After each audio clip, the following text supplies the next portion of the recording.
Hello, Ben. How are you today? Hi, Dave. I'm good, thank you. How are you? I'm not too bad. You're looking marvellously bearded. I had a shave yesterday and I'm rather regretting it now, I have to admit. I don't think I've had a shave since 1997. Yeah, but this is fuller than usual. But I have cut my hair, so. Well, yes, you've sort of gone for what I like to call the Balkan freedom fighter look. Yeah, the kind of upside down head. Yes, exactly. Yeah. It is magnificent. So, Ben Unsworth, who are you and what do you do?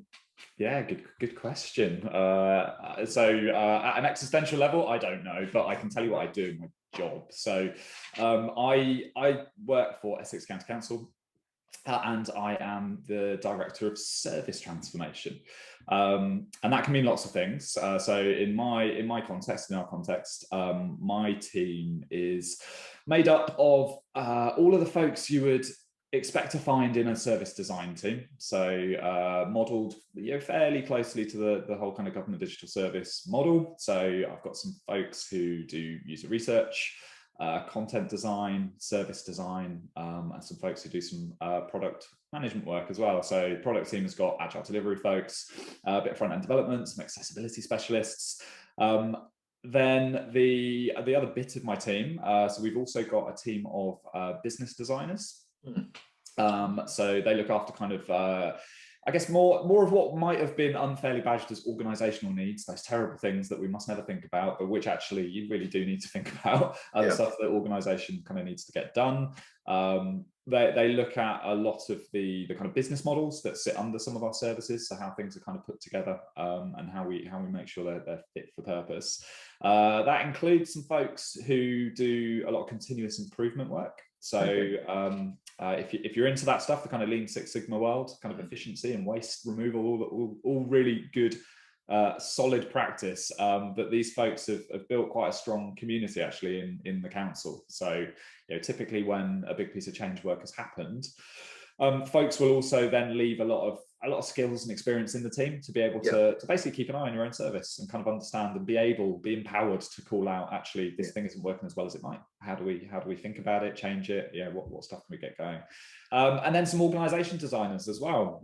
So folks who look at the kind of form, function, kind of fitness for purpose, I guess, of how certainly how teams are structured, although that's not all they do, but they do spend a lot of time, as organizational priorities change, as administrations change, we constantly have to be thinking about and reviewing the kind of shape of teams and kind of how well aligned or not we are to the things we're trying to get done.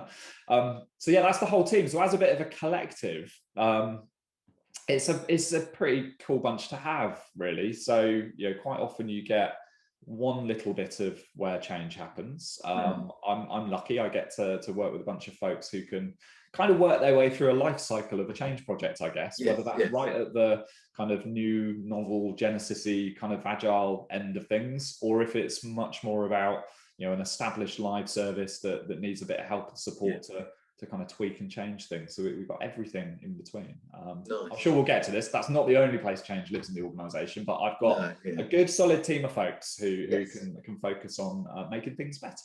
Nice. I mean, I do like the idea, I must say, of sort of business designers. That's quite a nice one. I'm presuming that's like business analysts, but for the YouTube generation. Is that basically what you're talking about?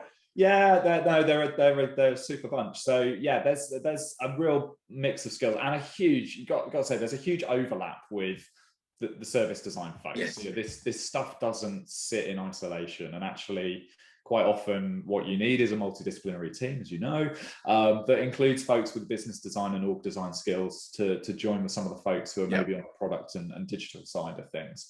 So they're super good at understanding problems. They can kind of they can work with data. They're good at process engineering. They're brilliant in a crisis. So COVID stuff, pandemic response.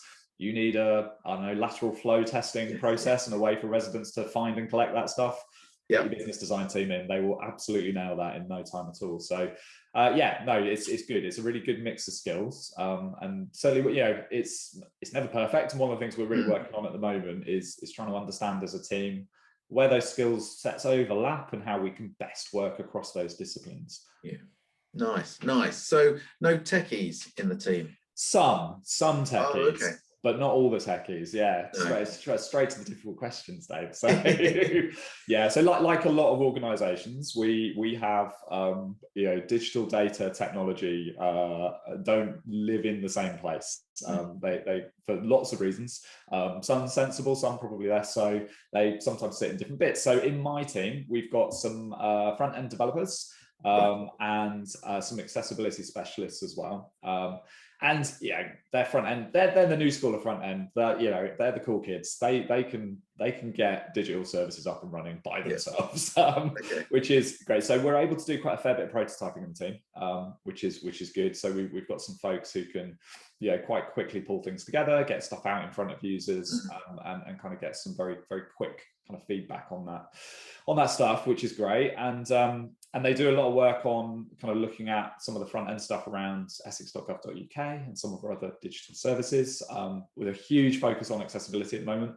Yeah, great. But yeah, the kind of infrastructure side of things lives within tech services, so it's in a different function in the organisation. And yeah, one of the things, certainly since I've joined, has been how we work much more collaboratively across digital data and tech. So rather than necessarily reaching for the kind of reorganize button, which is sometimes helpful but incredibly distracting and quite demotivating for lots of folk, we're kind of doing a lot of work together to look at roadmaps, shared roadmaps. Where are we looking at similar problems? Where is one team over another more or less appropriate for any given thing you're trying to do? And how do we have an honest conversation about that?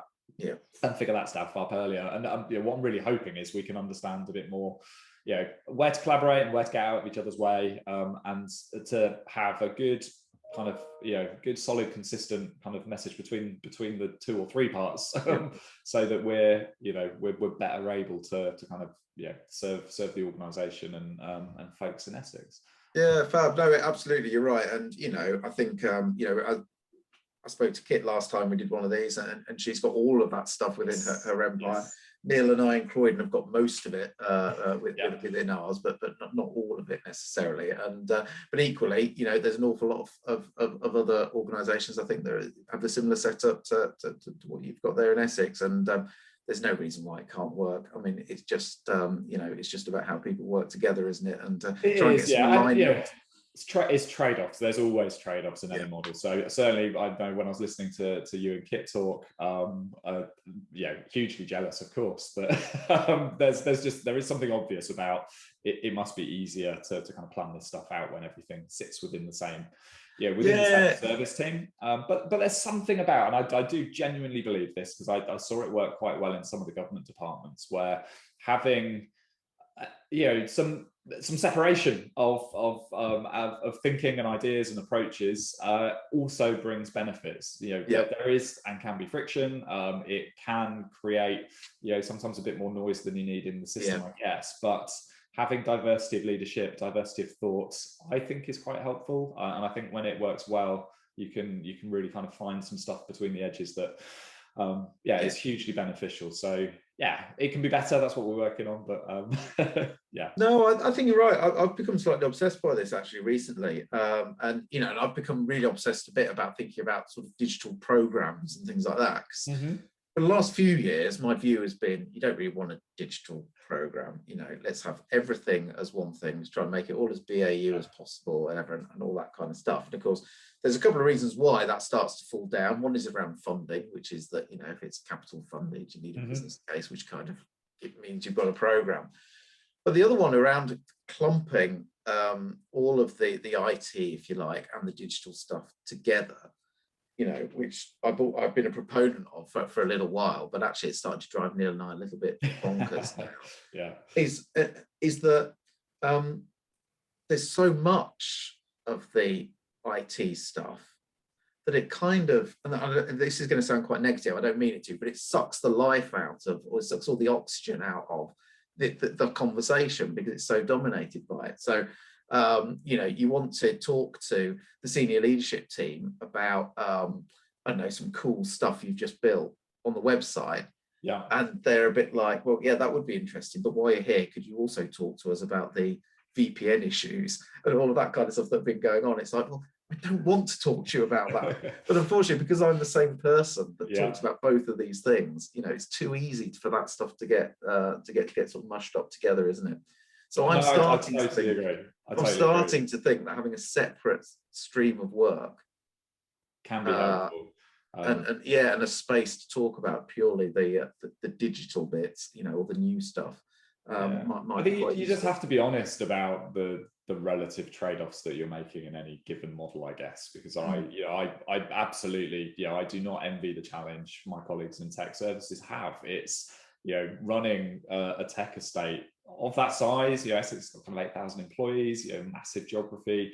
It's a lot of services. There's a lot of change happening that they're having to take a huge role in, whether that's kind of social care platforms or big kind of ERP systems. Like, these are big, difficult things to land. Thinking, as you say, LAN, WAN, like Wi-Fi networky stuff, that is all up in the air because of future ways of working. So, you know, and all of this is on their plate at the same time.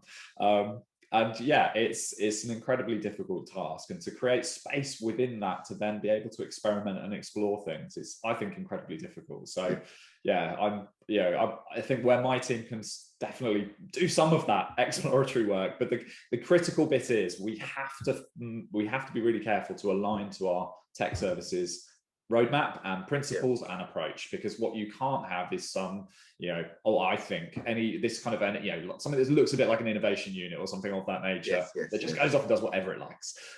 You can never then land that back in the organization and stick the change. So that's the key. We have to, and we've been quite careful with the things we've been doing, is to make sure that whatever the approach is that we're taking is aligned to that tech strategy, and to work with our colleagues in tech services to help understand the knock-on that it's going to have on them, and where we need their support to kind of bring some of these new things into a live service. And so, finding that, where does the work cross over between teams? It does add another layer of complexity for sure. But I think it's, as you say, communication is key to getting that right. Brilliant. So in terms of, the sort of the goals that your service is trying to achieve and stuff, is there a strategy in place or a program of work that you're working through, or how do you organize all that stuff? Yeah, good question. So I guess we've got a few kind of strategies that guide us, I suppose. So a bit like you were saying just a second ago, the organisation plan is our strategy. We're quite clear. We're an enabling service. We shouldn't be doing anything that doesn't have a very clear kind of line of sight through to the organisation, kind of political goals for the organisation. Like that's what we're here to get done. So within that, I, just for neatness in my own mind, I kind of separate that, I guess, into a couple of things. So there are those things for which we ultimately have responsibility and a degree of control. So, and some of that stuff kind of falls into the digital box. So, we look after essex.gov.uk, and we are also increasingly taking responsibility for the wide range of other websites and user-facing digital services that exist. There's probably more than there should be, and that's a thing we're kind of working on. So that stuff around, I guess, kind of standards and how we start to work towards some agreed standards around the right way to do kind of digital services, to get a bit more domain control, to kind of work with certainly accessibility and kind of the inclusive design stuff, to make sure that is a lever that we use to exert the kind of change we need to see to have much more kind of consistent approaches around some of our digital stuff. So that's a kind of biggie. We're also looking at how we might take a bit more of a lead, a bit more responsibility for some of our kind of staff-facing digital services as well. So things that I'm hesitating to say intranet, because I don't want to build another intranet, but we're looking at what is the information our employees need in this kind of new context of a kind of semi-remote hybrid working organisation. What does the future of an intranet look like? Or what set of digital things do we need to help folks get the information and access through to services to do their jobs? So that's I think a big priority for us, and something we're kind of starting to ramp up a little bit at the moment. Then on the kind of business design and org design team side, they're in a quite a nice flow of there's just a steady trickle of demand from the organisation. So the thinking there there was a very big kind of reorganization happened a few years ago. And when that was done, they built the capability that sits in my team to then handle the constant need for just iterating on things like structures or business models, so that we don't necessarily have to go through these big kind of difficult reorganizations with the same kind of frequency, but we actually work with our leaders to constantly iterate and shape and make sure we stay kind of fit for purpose, and we're in the right form and function. So that team has quite a steady flow of demand that's just it's like a tap you can't switch off. That is getting, I would say, a little bit busier, a little bit noisier at the moment. I think post kind of COVID, or not that we're there yet, but as things are starting to kind of return, there's been a lot of pent-up demand. So the things that haven't been done for the last 18 months or so, plus the things that we now look at differently as a result of the pandemic. So I'm expecting to see a bit more demand from colleagues across the organisation. So I think we're going to need to start pulling together a roadmap and doing a bit more prioritization. I think it's less just dealing with it as it comes through. I think it's going to have to be much more planful, because I'm anticipating a bit of a spike in demand there. And then we have all the other things that come in from the organisation, which is everything else, which is some pretty big chunky stuff. So we've put ourselves out there as a service to say, we're here to help solve complex problems, and we're pretty agnostic as to what those are. So some of those will be digital things, some of those will be service design things, some of those will be about the shape or kind of business model of your organisation. We're kind of up for any of that. So we've got, we work with there's business partners in HR, in tech services, in finance and procurement, and any and all of those will be picking up things that are, change or transformation related. And so part of what we do is kind of work with colleagues to, I guess, triage out the things that are most appropriate for our team. So where we think we're better placed to respond, and kind of then working through the relative priorities of all of those things. So there's a pretty long backlog of stuff across, I'd say, most of our services. We've been doing some really interesting work on contextual safeguarding. We've been doing some stuff with special education needs and disabilities. We've and there's just a lovely long list of services across the organisation, and that's great. With each of those, we try to pull the right shape team from across our service together, and get it to a point, and then it may need to hand off to another change team within the organisation. It might be a tech thing, it might be something that maybe needs a program team, might need funding to take through to a next phase. It's kind of trying to understand our role in it and contribute the bit we need to do, and then help others with the next phases. And have you had what would you say is some of your biggest sort of wins, if you like, since you've been in Essex? I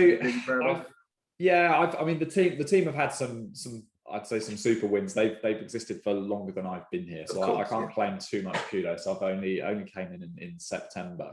So they've done some super work across adult social care. Obviously most recently pandemic response stuff has been, we've been able to put user research and content design kind of into the heart of that. So I think where some organizations maybe fell into the trap of needing to move incredibly quickly and therefore throwing out a lot of design principles and just, let's just get it up, get it online, get it there. We've I think done a pretty good job of keeping enough of, we will test it with users. We will have, the right design team so that the stuff we put out there it can be understood by residents. It is clear what they need to do. We're thoughtful about chuck up a form, okay, but let's make sure that passes accessibility. It is a thing we can think about. We can test it with some folks to make sure it's been designed inclusively. Let's at least put one quick loop in. So I'd say that's a big win, and it feels like a small thing, but I think it's quite impactful. The team, they helped stand up lateral flow testing. I was really impressed with. There's a very complicated piece of work across colleagues in public health, procurement, supply management. There's a huge team of folks to put this thing in place that didn't exist before. It's great to see a service kind of completely be born from scratch, and lots of difficult problems to solve around, how would we distribute them to residents? Would they pick them up, collect them? Do we need a complicated booking system, or can we have a kind of, just turn up and trust that there'll be some there for you? And working all of that stuff through with, good data, good user testing. Like, I'm really impressed to see some of that. So there's loads. They're a family.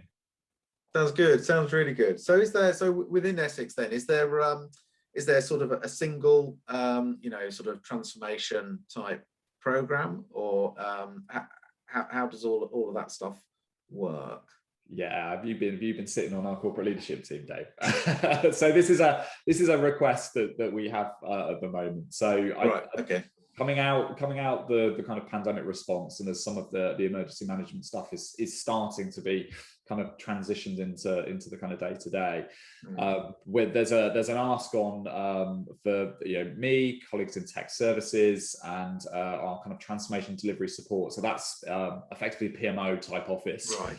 Okay. To do just that, really, which is recognizing all of the things I've said, which is, yes, we can have different approaches and different teams, being best placed or not to pick up certain bits of work, and we can work in that way.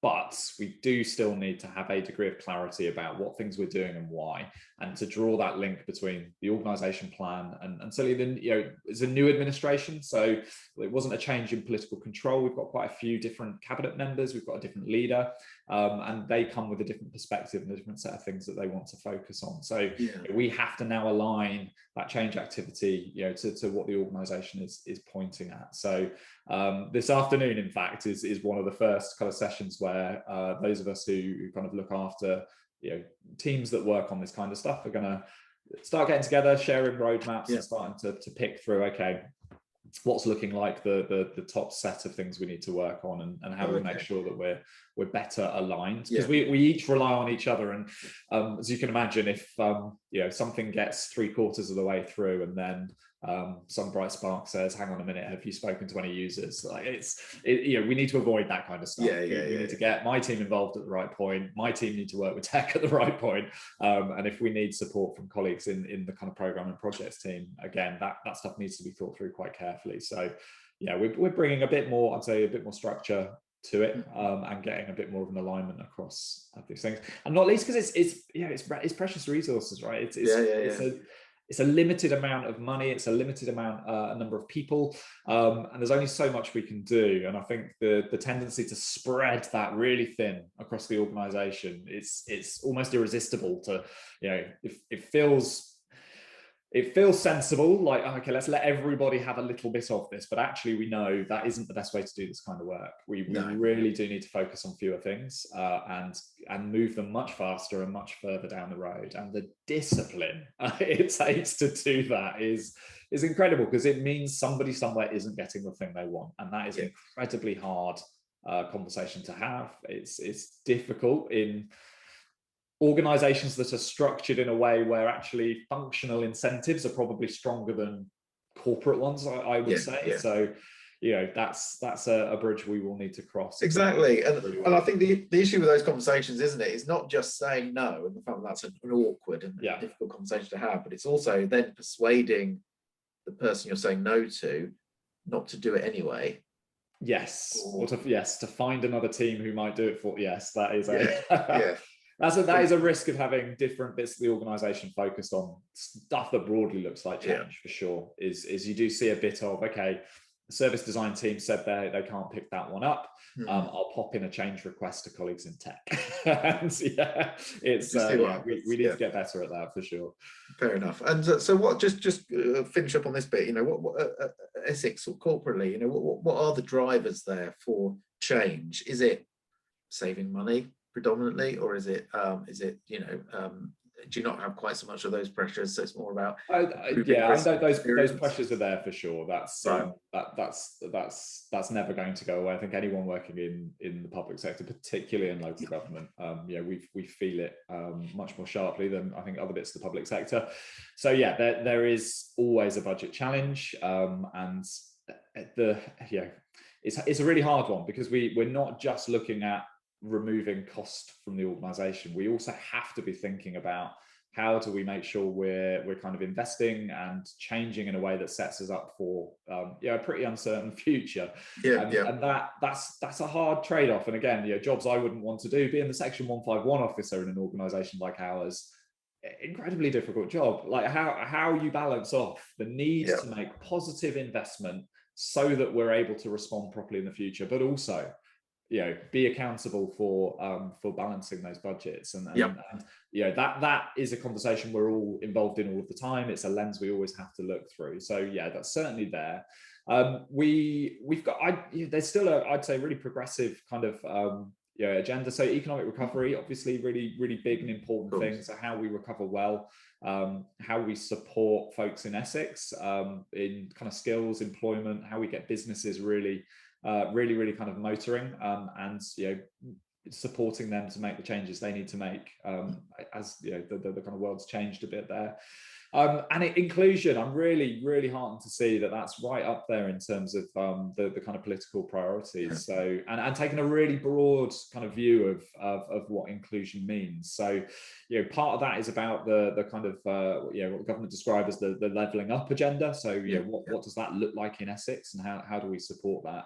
But it also is about ensuring people have connectivity, access to devices, skills to use kind of digital and technology stuff, and importantly that when they do get online and are able to use these things, that they're not then confronted with services that aren't accessible. So that is a theme within that bigger inclusion picture, is actually us as a big public sector organisation having a responsibility to design inclusive and accessible services as well. So looking at that whole stack of inclusion, which is super. That's a really exciting agenda. There's lots that we've got a very direct responsibility to lead on, certainly at the digital end. But thinking about the stuff in Croydon around the Croydon.digital, and that really positive piece of work to support and work with businesses in Croydon. I'd love to see something similar in Essex. Because there must be loads going on in Essex. There must be. It's a huge county. It's really close to London. There's lots of talented folk who are kind of traveling backwards and forwards. So, and we occasionally get small Essex kind of certainly digital and kind of tech companies bidding for pieces of work, and they're certainly the ones I've seen have not necessarily had that experience in doing stuff in government. So the procurement process can be quite challenging. Get on the frameworks. The frameworks, the language around the standards that some of our stuff has to meet is perhaps a little bit different to what they've been responding to in other places. So it's just it feels like there's a very slight misalignment, but it's not a big, doesn't feel like a big hurdle to get over. So I'd love to do some stuff to look at how do we grow that SME kind of tech, digital, creative sector, or if it doesn't need growing, how do we support the ones that are there to perhaps do some more work with whether that's with us or local NHS or district councils. I think that would be a super thing to focus on, and something we're keen to get involved in.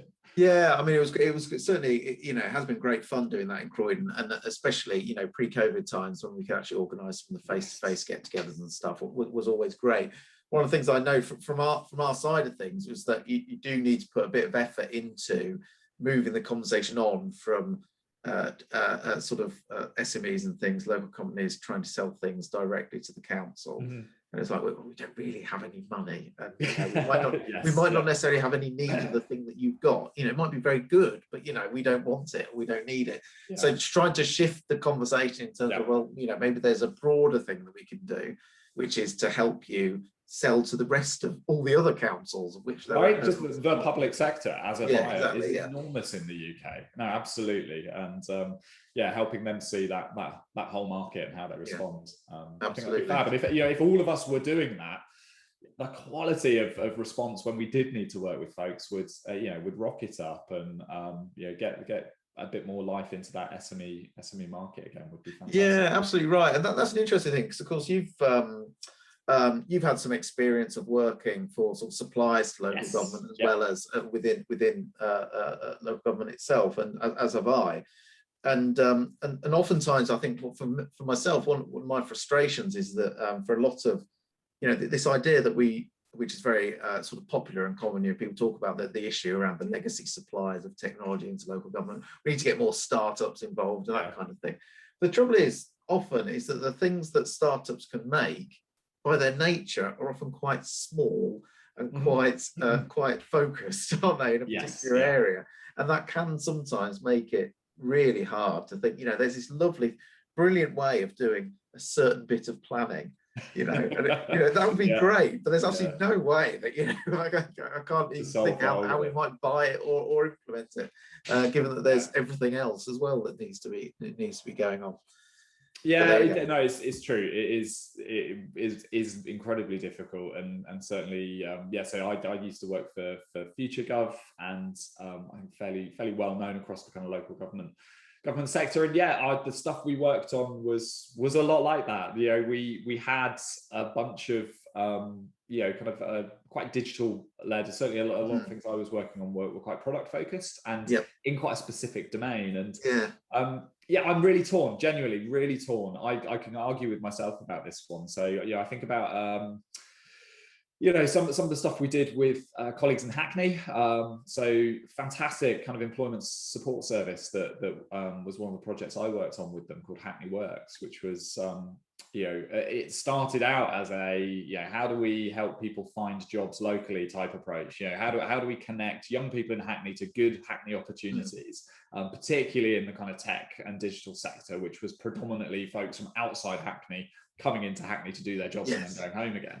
And how might we start to affect that? And it started as a very jobs boardy kind of skills assessmenty thing, but actually when we dug into that, it was less about the product and it was more about this incredible team of employment support advisors. Like that was the secret sauce, which was really interesting. So we quite quickly had to adapt that from the product is still a thing, and it's a good entry point into a conversation.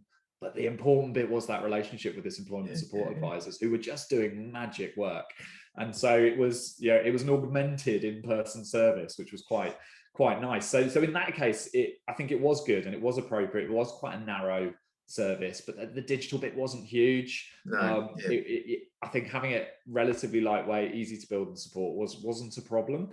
But yes, in the other domains, like biting off one small corner of social care, but then having this enormous platform problem still, and having to find ways for those things to coexist is a really hard problem. But it's eternally frustrating because we're so poorly served in some bits of the technology market that I just instinctively want to back some of these smaller things because just in the hope that it will start to disrupt and challenge those providers to be a bit more responsive and to bring a bit more of kind of design thinking, I guess, design approaches into their work. Because it's a naive hope, I know, but but yes, you can dream, Ben. We'll allow that. Okay. But just tying those 2 points together, I suppose, thinking about what we were saying earlier about the importance around sort of accessibility and usability of services. Of course, managing the website and stuff, obviously you've got pretty direct control over that. But how do you go about sort of trying to enforce standards with some of the sort of the public-facing bits that you don't necessarily control? Good question. And we were fairly recently having a conversation with colleagues at our corporate leadership team about this one. So my take on it is I don't think coming in really heavy-handed with a kind of an enforcement regime is helpful. I think that's going to be quite divisive. I think it's going to annoy a lot of colleagues. Partly because our ability to respond quickly with good alternatives isn't 100% there. So that's frustrating as somebody in a service just being told, no, this thing isn't good enough, or no, you can't have this thing, but also I don't have a better answer for you. Like I don't want to put people into that position. So I think we have to be sensible. So the way I've described it is we do have controls and we have them in the organization, and we can gently start to ratchet those up. So we can bring in controls at the point of procurement. We can bring in controls through how technology kind of comes into comes into live service. We can do kind of post live. My team do little mini assessments and audits of services to just check they're staying broadly in line with regulations, but it's bigger than that. Like the regulations are one bit, like being technically compliant, okay, fine, but you can still have a dreadful service. So it's doing both of those things together. Like, is it actually delivering a good service, and is it helping folks who do need to use assistive tech? So we have some of those controls there, and we are gently starting to ratchet those up. But we're doing it through colleagues in procurement, so we're working with them. So, an example, small procurements that fall under certain thresholds get less scrutiny. That's right and proper. You can't spend all of your time scrutinizing everything. There's a risk value kind of proposition there. But that does mean that it's quite easy to slip through, certainly with how cheap kind of digital stuff has got. There are agencies out there who can build you something for quite small sums of money, and those ones can be problematic because they slip through. Then they're not designed in a way that's going to be accessible for folks, and that long tail of quite a large number of user facing things is tricky and does need to be worked on. So we've got some of those controls. Within that, there's things like domain control is a good one. Like I've never understood why people are so keen to get off the essex.gov.uk platform. And again, I think it's a little bit that is for skills and knowledge. So it doesn't take long explaining to people quite how much of a bump you get in SEO just by having a gov.uk domain. I'm like, I can almost guarantee you, 100 times more people coming to your content if you happen to be sat on the gov.uk domain. It's really, so we really don't need to do much to make that happen. And I think just gently building that understanding, it's all the stuff people have heard before, but doing user research, helping people observe users interacting with it. We had a good one. It was a complicated kind of library service journey, and just showing folks how tricky it is actually when you're kind of bouncing from one site to another again, and people genuinely get confused and worried about where they are, because people have been told to watch out for digital services that don't quite look right, and some of them don't quite look right. So we're coming at it from all angles. We're trying to advise earlier, so we've got a bit of an advisory bit of the team. So just surgery hours, come in, have a conversation. That might lead to us working with you to build something the right way. It might lead to us supporting you in getting a procurement document ready in the right shape with the right things in it, and kind of just being a little bit helpful through that process. We are doing a kind of, as I say, we're auditing stuff. So we've kind of gone through everything we can find and have scored it, prioritized it, ranked it. And we're kind of working through to say, okay, is it something we can fix? Do we need to have a conversation with your supplier? Is that good value? If a supplier is putting a price on a piece of work, we then need to have a conversation about, okay, do we pay that, or do we look at a different way of delivering this service within some of the stuff we have, and kind of moving that forward. So that kind of links through to we're going to do some work to get a more consistent set of technologies to help, because this microsite problem will never go away. People are always going to want their own thing. And occasionally it will be right that it doesn't sit within the quite service focused, I think from some people's perspective, quite bland essex.gov.uk. So for stuff that's a bit more marketing, kind of campaigns based, a bit more ephemeral, I think having a better set of tools as a team where we can create those things quite quickly for you and bring them back down again when they're not needed anymore, I think will be a useful thing. So that's something we're exploring at the moment as well. Totally, I think you're absolutely right on that certainly on that microsite point, and it goes back to the what you said earlier about having something to offer.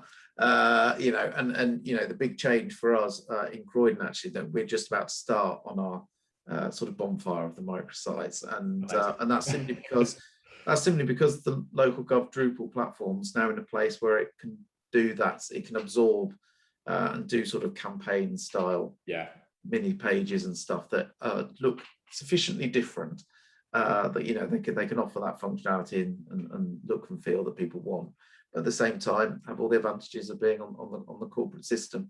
You mentioned earlier about auditing some of this stuff. Is that like a service assessment process or something a bit different? Partly, and are you service assessing?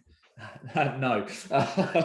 So it's So I was involved in service assessments when I was spent a bit of time at the Home Office, and yeah, really, I'm very supportive of it as a process. It's a very valuable thing to do. And when you're operating, I think at nation scale digital services, I think, having what is quite a big overhead of they're effectively stage gates. It's like gateway reviews, just in agile money. You do need it. Like you can't skip over any of those things, and it's that having that discipline and that rigor and detail. Absolutely right, but it is a big overhead. It's not simple to do. Your assessors need to be well trained. You need to have all the processes around it so that when an assessment finds something, people can do something about it. Which kind of back to my earlier point. We can observe things that aren't quite how we would like them, but unless we've got a way to remedy that, then an assessment becomes a bit performative, I guess. So we on the accessibility side, it starts with a technical accessibility audit. So is it compliant with the regs is kind of question one. We then bring in a little bit of kind of, whether it's user research or a kind of designer kind of sitting down and working through to just work through that other bit of it. Like, and is it a service that people can use? Does it make sense? Can people find it? Does it deliver a goal or an outcome? And to just add a little bit of that lens to the mix as well. But at the moment, just because of volume, it is quite accessibility, kind of technical accessibility audit based. Because we're past the date for services to be compliant, and like other councils, we've recently had our kind of cabinet office audit, and there's some things to fix, and I think that's probably always going to be the case. So there is just a bit of a job of work to be done there as well. I'm fascinated by the assessment process. Like, instinctively, I like them as an idea. I like the idea of doing them as peers. I think having teams being able to see work in other local authorities is really valuable. So I think that more collegiate, peer-based service assessment approach, I think, has a lot of value in local government. I'm a little bit wary of introducing the hard stage gate review.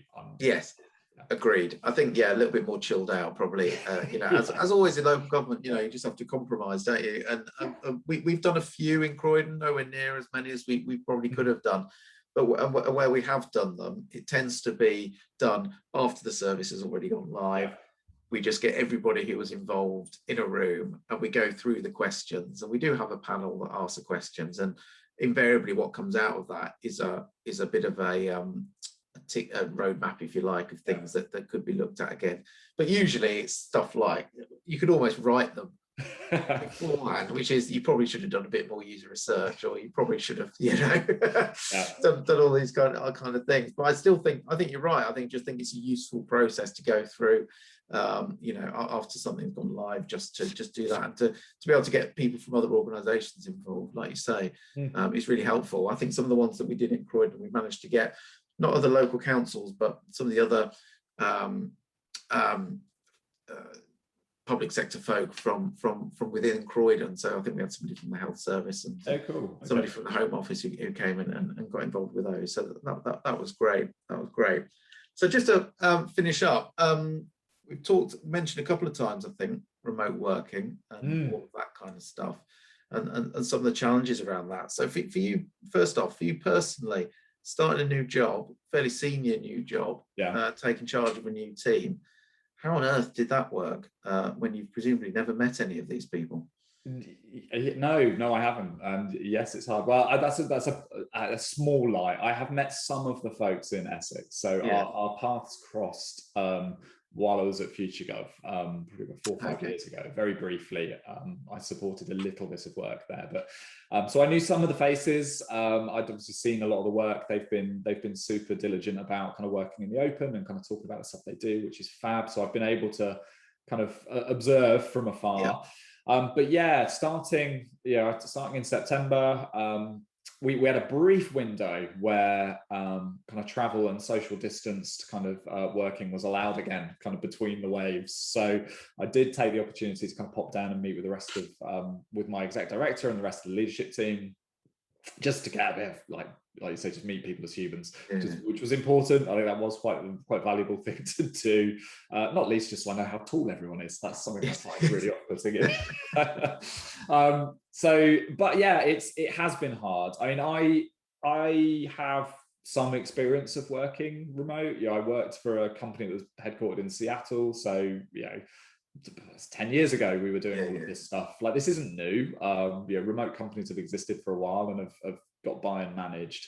They're typically smaller, less complex, less reliant on political capital, I would say. And that's the biggie for me is, I think a lot of work, certainly, again, it's just maybe how I approach it, but building as much political capital as you can, as quickly as you can, helping solve problems, helping people with tricky issues that they've not maybe managed to solve before, getting some good visible pieces of work moving. Like, all of that stuff is hard to do when nobody's met you, knows you, and the only trust you've been able to build is kind of through a screen. So yeah, I think accumulating that political capital is a bit slower, a bit harder.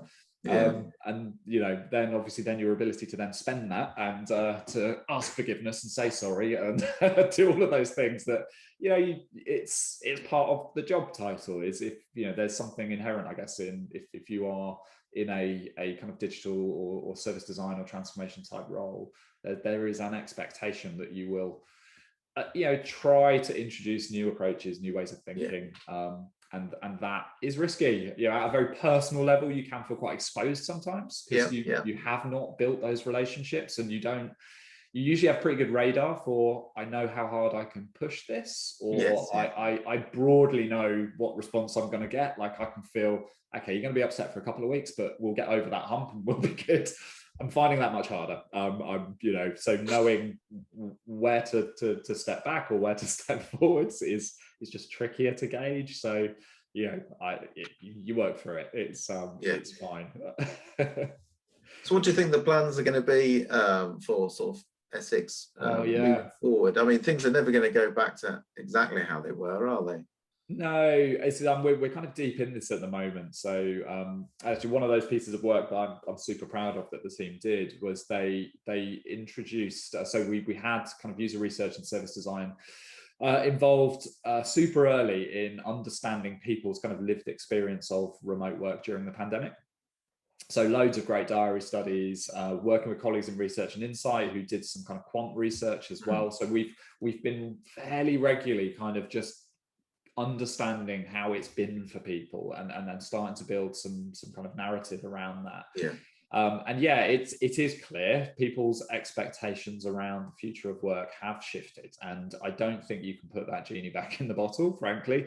And I think if you try to, you will find yourself at a disadvantage where those organizations that do move quite positively in terms of offering a different way of working, I think we'll quickly find that they're able to kind of snap up all of the staff they need, and so I think there'll be a bit of turbulence in the kind of job market for sure as people kind of figure out what the edges of this are.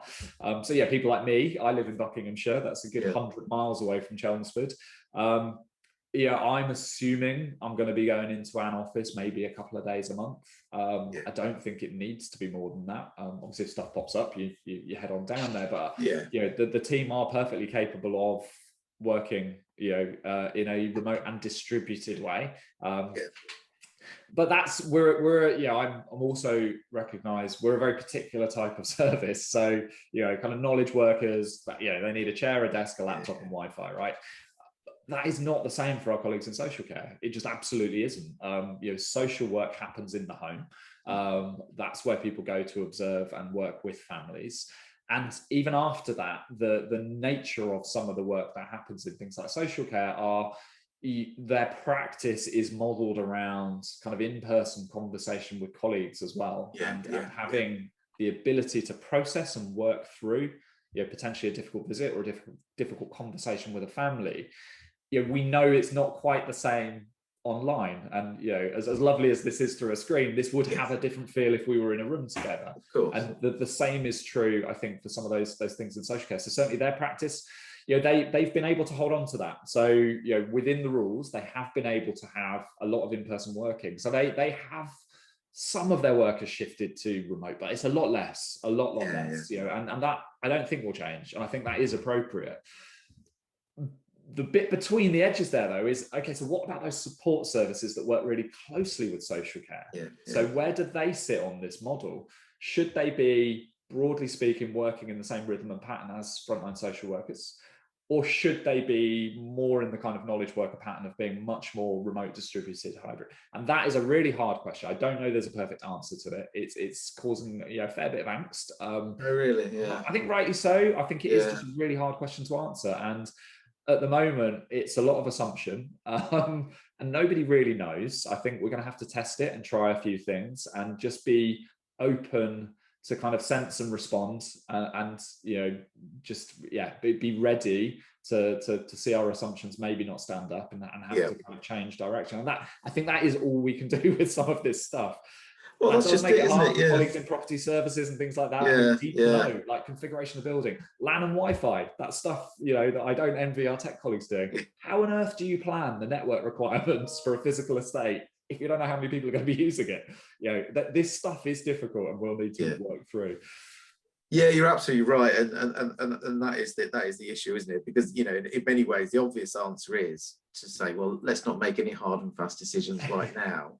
But then there's no change, right? That's exactly. Yeah, you know, let's just let people, those that want to, drift back in a bit and just see how that goes. So I think that's risky. I think that's risky. I think that default pattern, and people will just drift back because we haven't explained a difference. We haven't shown what our new ways of working are going to be. So I do think we have to be pretty clear with people, and there will, I think, be some forcing functions that will have to happen. So things like a reduction in office estate, that will change people's ability to just drop into an office. It will have to be much more planful.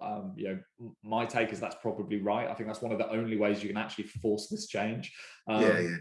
With that, all the different ways of working, we've, smarter people than me have talked about, how bad some of these Zoom calls, with large rooms full of people, poorly facilitated. It's like all the rules of having a good meeting have just gone out the window. No agenda, nobody's chairing. It's like, I don't understand how that's a thing. I think that needs to be sorted out. We need to develop some pretty clear etiquette and approaches around this stuff. People's ability to document and write, I think, is really important. The dodgy slide decks that are used as reports, I think they have to go. I think we have to get back to writing things down properly so that people who are not in the room hearing the narrative that goes with the dodgy slide deck can understand it and contribute to it. So I think there's some quite structural stuff that has to change in terms of how we do work as well. I think you're right.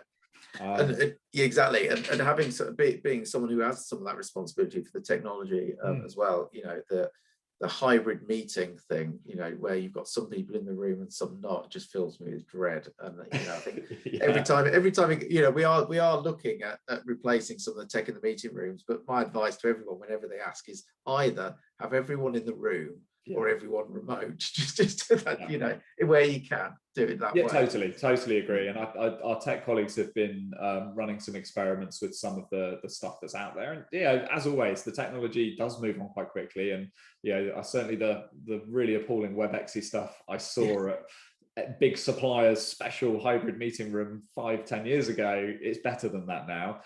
But I completely agree. I think just the reality of kind of human behavior means having some online, some in person is awkward and should be used sparingly. And having that discipline to say, no, if yes, we're all in the same office, but this is a dreadful experience for the 3 or 4 people who aren't. So go to your desk, stick your headphones on, and just let's all do this remotely. It will be a better outcome from that meeting. And I agree. On a sort of a detail point within your teams, obviously you've got service designers, you've got those business designers and other things, lots of flow charts, the sort of stuff where I suspect you would have been sticking post-it notes on a wall and things like that. How have you been sort of doing that stuff? I think like a lot of teams like mine, like the Miro has been an invaluable little piece of kit to use. One of the fun conversations though we have been having as a team, and we've certainly observed that it isn't for everybody. So things like Miro, although quite instinctive, I guess, for folks who work with that kind of tech day in, day out, certainly trying to introduce that into workshops where perhaps people haven't worked with those kind of collaboration tools before. There's a learning curve and it's quite steep. And I think even with a fun icebreaker at the start where people, you know, put a hat on their picture and type their name in a box, doesn't quite get you to the level of confidence in using that tool quickly enough for that one session. So yeah, the team have experimented with other things as well. I'm sure they'll hate me for saying this, but like you can do an awful lot actually with a collaborative spreadsheet. And for a lot of people, they're happier in a spreadsheet. So, you know, doing a service design blueprint, for example, you can do that within the kind of cell-based structure of Excel. Like it doesn't feel as cool, but people are possibly more able to contribute. So that's the kind of thing I think we just need to be careful of, watch for. Is, you know, the post-it notes were good because everybody was able, or almost everyone was able to write and stick a thing on the wall. It is harder with this other stuff, and that can be exclusive if we're not thoughtful about that. So absolutely, yeah, it's a constant conversation. Luckily, yeah, all of my team are, you know, absolutely obsessed with their craft and the way this stuff works and how to best involve people in the work. So yeah, constantly thinking about it. But it's good to know that, you know, Excel's still got a part to play. It pains me to say it, but yeah, it's, you know, I've certainly seen people have better workshops when they've defaulted to a tool that everybody knows how to use. And that's kind of the goal, I guess, really. But yeah. So we can't finish up, I don't think, a conversation about remote working without some mention of your own working environment, which is very nice. But it's a hand-built working environment. Yeah, it is. This was my my little crisis at the start of lockdown. I think, like many people, turned to whether it was sourdough or something else. We've got 3 kids and a noisy house, and so it was challenging to work. We don't have the space to set up a little study somewhere, so we were getting bumping into each other. It was getting a bit noisy and a bit difficult for everybody. So yeah, the answer was for them to throw me out of the house. So I built a little shed at the end of my garden, and hand built. I'm not a practical person at all. All of it, genuinely all of this, I learned it on YouTube. It is quite incredible. The stuff people share generously for free, detailed, incredibly detailed. Like my YouTube history is so weird now. It's carpentry, it's masonry, it's roofing. But yeah, it was a fun project. It's a bit of a learning curve. Not stuff I've really done before. Quite a nice experiment. It's given me the confidence now to do stuff in my house, which is good because I've tested out here. It can be a bit rough around the edges in your shed. Yeah, it's great. It's lovely to have a bit of space to work in. Has it got heating? It's got heating. Yeah. So I went completely overboard. So my biggest fear was that it might fall down or it might leak or just, you know, shoddy workmanship basically. So I over-engineered. So it's been built to housing regs standard. So it's better insulated than our house. It's been properly put together. So yeah, I've got a tiny little electric heater in here, tiny, and it comes on for like an hour in the morning, and then it's warm all day. It's quite something. So fantastic. Yeah, really good fun. I would love to have had, like, in hindsight, I would love to have paid a professional to do it. Like it was a lot of work. The enjoyment I was taking from it decreased rapidly over time. So yeah, if you're able to, definitely pay a professional. But it's nice to have a spot to call my own. And it's all online, isn't it? Didn't you document? I did. I wrote a little blog post on Medium, which is like my most popular blog post ever, which is really disappointing, isn't it? Of anything I've ever written about my professional career, this has, by 100 times over, more readers, more comments, more love on LinkedIn. So yeah, it was good. No, I enjoyed it. There we go. Fantastic. So one last question. What are you sort of looking forward to getting your teeth into next? What's on the to-do list that you're really looking forward to? Wow, yeah. Excuse me. Yeah, good question. So I'm fairly practical soul. I like to kind of do some of the seemingly simple things well. So the stuff. So a couple of specific projecty bits. So we haven't been iterating essex.gov.uk fast enough. So it's not really set up in a way that a kind of modern DevOps practitioner would recognize. So yeah, for all the great design work, there's then a bit of a choke point in terms of actually kind of deploying changes into that platform. So we've got some technical stuff to do to look at how we get that onto a much more kind of modern setup, and how we kind of build and empower the team around it, so that we're better able to iterate that. That it's really important. It's really important stuff, as we kind of know it's you know, certainly all this stuff around that we've been talking about earlier about inclusive design and accessibility. We're less able to respond well to that because we can't iterate quickly enough. Right. So that's a lot of work to do. It'll take quite a lot of the team, but it'll be good results when we get there. In intranet, I'm having a run at an intranet. I can't resist it. I can't leave it alone. And again, it's stuff that it's not the big, like, it doesn't feel like the big massively transformational stuff in government, right? It's but we know it doesn't really work for our colleagues, and we've got all these people who struggle to find what they need to be able to, you know, make choices based on the information they find, and that pops up elsewhere. You know, calls to the HR service desk, calls to the tech service desk. You know, in its worst case, that could mean, you know, grievance procedures happening that didn't really need to happen. Like, stuff can get out of hand because there isn't good quality information advice up front. So that's I think it's an old on-prem SharePoint thing at the moment. So there's a bit of a technical imperative as well. We don't want to keep that there. We want something that's a bit more fit for purpose. So we're looking at that and asking a slightly bigger question around what information and advice and services do our employees need in this kind of remote working context? And then how do we best meet that? Is it an intranet still, or is it a collection of things? We don't know. We're a bit open-minded to it, so we'll have a go at that. Keen to do an open thing as well. We've seen some great open intranets from places like Bernardo's and Co-op and Devon even. So, you know, that's a good bit of inspiration, and I think leads to a healthy conversation about how we be more open as an organisation. Doing some stuff with colleagues in SEND services, and one of my little hobby horses around directories of services. We're kind of getting into some of the data and data standard stuff there, which is pretty cool and nice and exciting. And then folks on the kind of org design side, so we've got quite a big rolling program of change happening across the organization, and you know, starting to talk to some of our senior leaders about, you know, their vision for their services and how that relates to the way that they're kind of set up and structured at the moment. So getting into some of that good kind of strategic thinking, which is nice. It's good to kind of connect the two of those things. Where are we going? Are we fit for purpose? And then how do we start to kind of nail some of the practical bits of delivery around the edges of that?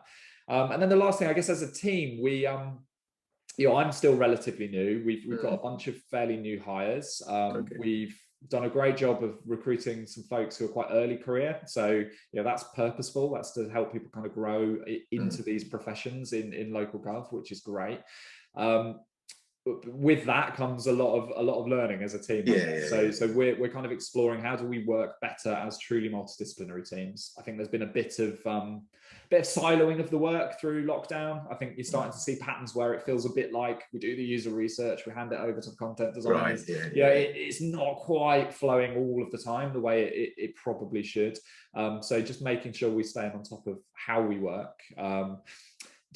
Having a good conversation at the moment as well about kind of feedback and critique. This is another thing. Because it's hard. It's really hard to do well. I know myself. Like, if I get feedback that I'm either not prepared for or haven't asked for, and I'm not in the right frame of mind for it, I'll get a bit scratchy. And on reflection, that probably reminds me. Feedback. The number of times that I'll prepare, you know, it could be a report or a set of slides or something, you know, and I put it up, share it with a bunch of people, you know, for feedback, and they start giving me feedback, and then I reply to say, just to be clear, I didn't actually want feedback. I just wanted praise. That's all I want. Yes, totally. I'm not interested in your ideas. No, absolutely. So no, it's absolutely that. So we're gonna do some stuff as a team to talk about the right way to ask for feedback or praise. Like, if you're looking for praise, like, there's something about I've done this. It is done, by the way. I'd like a little thumbs up, please. Or genuinely, like, I need, you know, strategic direction feedback. Like, is this broadly pointing in the right direction? Or, like, I'm just about to submit this thing, help me catch the typos. Like, there's very different levels of feedback. And if you don't have the safety as a team to do that well, if you don't have the structure and some kind of framework, I think, to know how to ask of each other, it can get difficult, and that can create, I think, a bit of turbulence in teams. So, with a desire to be open and introspective and always kind of critiquing each other's work, which is good and healthy, I do just want to make sure that we're doing that in a way that is supportive and is safe for folks as well. So that's a bit of a thing at the moment that we're having a look at. So loads. It's just, as I say, they're a super team, and it's it's lots of big challenges. It's a big organization. There's an awful lot to do. Totally. No, it sounds like you're going to be really busy anyway, which is always good. I hope so. Yeah, exactly. You make good use of that time you would have spent commuting. Indeed, yes. Fantastic. Well, brilliant. Well, thanks ever so much, Ben, for your time. And I'm sure the many thousands of people who will view this video will be greatly appreciative of everything you shared. Awesome. All right, mate. Cheers. Bye-bye. Take care. Bye-bye.